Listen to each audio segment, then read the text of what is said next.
Hello, everybody. Welcome back to the NW Sportscast. My name is Levi, and today we're talking about the Seahawks post-game show. Bit of a sad post-game because we lost, but I had a lot of things that I liked about this game. So I want to talk about what happened. Game started. Seahawks go down 7-0 in the first quarter. Tied it up 7-7. No, we did not. We went down 14-0.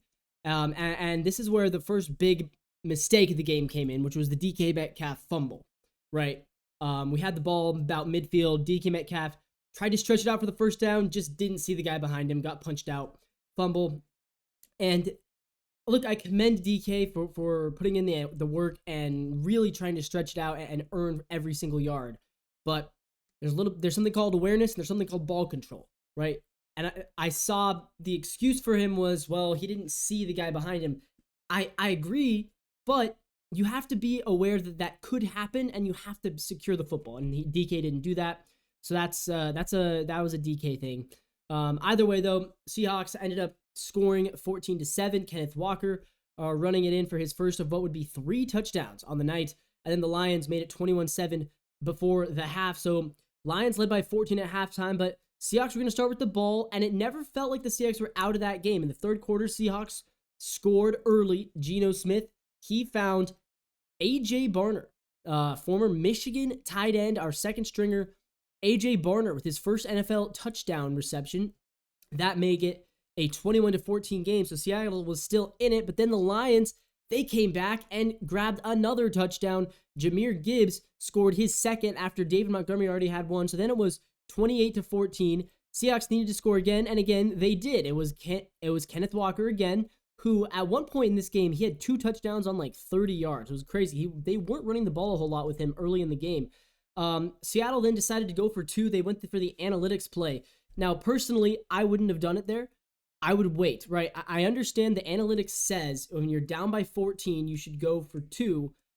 I do think, though, that I don't know. When it's the third quarter, I don't know if that's the right call because there's an element of momentum when you miss the 2-point conversion. Either way, we went for 2, we missed it. So 28-20 now. Lions get the ball back. They scored again, 35-20. The Lions had an incredible day. I think their 5th one was the Jared Goff catch. Amon-Ra St. Brown, they got us on a Philly special. Jared Goff caught a touchdown pass. It's 35-20. Seahawks, though, they didn't go down without a fight. They scored another one, and it was again K9, so it was 35-27. The Seahawks then got a stop, so with about 8 minutes to go, we were driving with the ball down by 8, but unfortunately, we ended up going down on a 4th and 3 play. That was just an unfortunate one. We went for it, turned it over on down, so the Lions got the ball back, and they went and scored one more touchdown, and Jared Goff, I can't remember who we found. Found somebody in the end zone. Amon-Ra St. Brown, I believe, yeah. So Jared Goff, 2 touchdown passes. He had a 70-yard touchdown pass, a 1-play touchdown pass to Jameson Williams in the third quarter, and then he had that touchdown to Amon-Ra St. Brown. That made it 42-27. Seahawks again drove down the field, failed to score in the red zone. It was 4th and 4. It was 4th and goal. It was a weird snap. Geno wasn't ready for the snap, even though the play clock was at 0. And then nobody really knew what was going on. It was a weird play, and he overthrew Tyler Lockett. So then we did get the ball back because we got a safety to get 2 points. We tackled Jared Goff in the end zone, got a safety, so it was 42-29. Got the ball back. Geno threw an interception at the end of the game. But I have to give Geno some props. Look, I don't want to say Geno played great, but he played good. And this is, again, he hasn't had a bad game yet this season. Geno, he's showing up. 38 for 56, career high in completions, by the way. 395 yards, also a career high. Just the 1 touchdown and the 1 pick.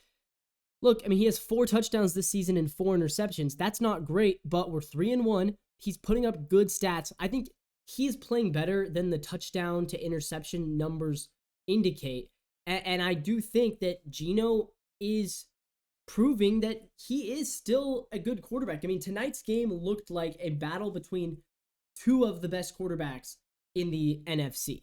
And maybe they are the 2 best quarterbacks. I don't know. Baker Mayfield might have something to say about that. But it's hard not to find good things.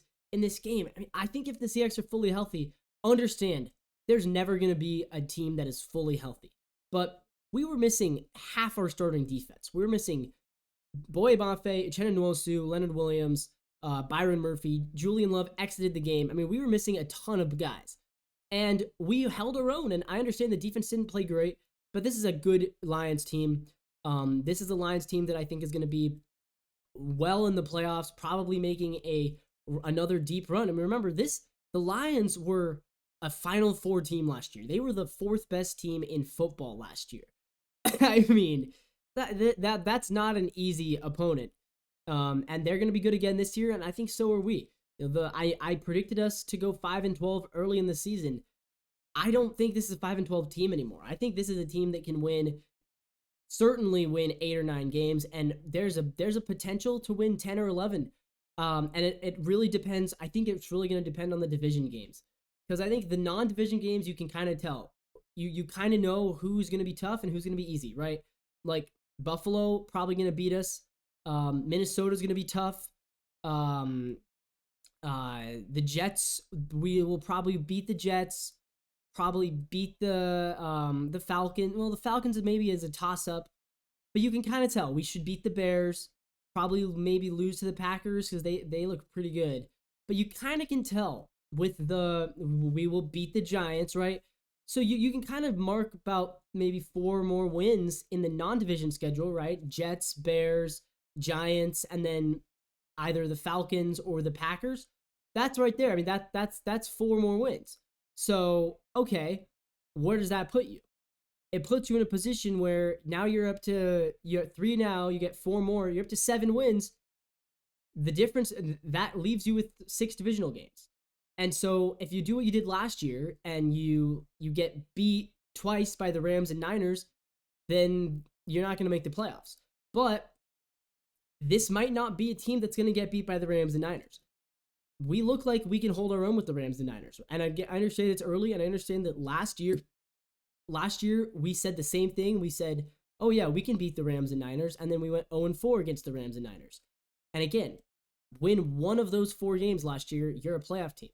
And I think it's going to be a very similar scenario this year. Arizona maybe is a little bit better than they were last year, but still they don't look great either. So I think ultimately to make the playoffs this year, I think if you can split, if you can go 3-3 in the division, I think this is a playoff team. And I didn't think that going into the season. I also, to be fair, I didn't think we were going to be able to beat the Rams and Niners. And right now, I think we can go 3-3 in the division. I think that is certainly possible. 2-4 we should definitely be able to do, because we can definitely beat Arizona. And then the question is, either you win 2 against Arizona, 1 against the Rams, or you split with all 3 of them, or 2 against the Rams. You can do that. I think you can go 3-3 in division, and I think if you do that, you can kind of see the W's in the non-divisional games. I get it that maybe could we get shocked by the Jets or the Bears? Sure, but on paper we look better than the Jets. Not on paper. The eye test. We're better than the Jets. We're better than the Bears. I think we are. And the Giants. And then you just got to beat the Falcons or the Vikings or the Packers. Win one of those 3 games. You can take a loss to the Bills. And then, you're left with some divisional games in there. And those are winnable games. I think there's also, there's one more game I'm forgetting about somewhere in that schedule. Another AFC team. Is it, I don't remember. I guess not. No, we already played Denver. Yeah, so that's the schedule right there. You go 3-3 in the division you're in. So that's, I mean, it feels pretty good right now to be a Seattle fan. K9 looks good, 80 yards, 3 touchdowns. Geno looking good. And again, the defense, I'm giving a pass to the defense because of all those injuries. Jared Goff, by the way, had a fantastic game. I got to shout out Jared Goff. 18 for 18, NFL record. How about that? 295 yards, 2 touchdowns, and he caught a touchdown pass too. But I think right now, if you're talking NFC quarterbacks, I know it's early. Geno, Jared Goff, Jordan Love, Brock Purdy's in there too. Let's be fair. Sam Darnold, Baker, and Jaden Daniels. That's kind of your 7 quarterbacks right now in the NFC. I haven't seen it from Stafford. I haven't seen it from Dak. I haven't seen it from Kirk Cousins. I haven't seen it from Jalen Hurts. I mean, you're talking about some of the big name quarterbacks in the NFC have been no shows so far this year. Caleb, Derek Carr has been great the first 2 games, terrible the second 2.